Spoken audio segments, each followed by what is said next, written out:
It's a great honor. I come from all the way from China, Shanghai to China. It's a great city. And today my topic is about supermicrosurgery treatment of lymphedema. If we are lucky enough, we can find two vessels, and as well as the channel which was in the similar size. So this patient only LPPDH function well. So metaphonic RD on the right side, and the VA reconstruction, and also here as well as this is like 2 months of operation. The result is very good. So maybe I can do one more instance into sound. Again, maybe here it's relatively smaller, so okay.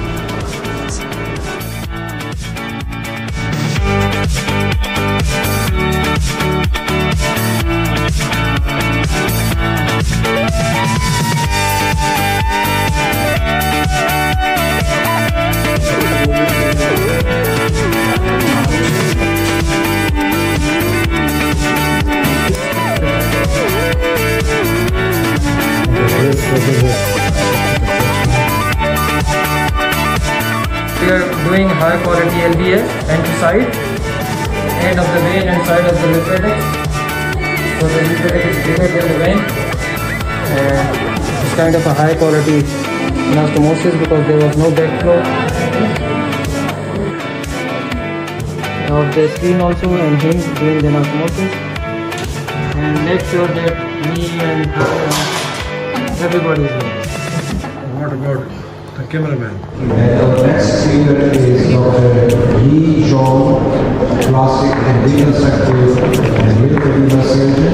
So I just want to share a short video of the basic techniques of supermicrosurgery Professor just mentioned. To report on the basics.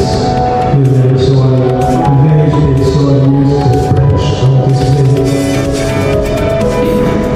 What should we do with the vein that it is ideal for the anastomosis for LBS? So please comment on that. Your question is how to find the vein for the anastomosis. And how to decide that this is the good vein of the anastomosis? Usually, if it is possible, we can choose, I prefer the smaller one because it's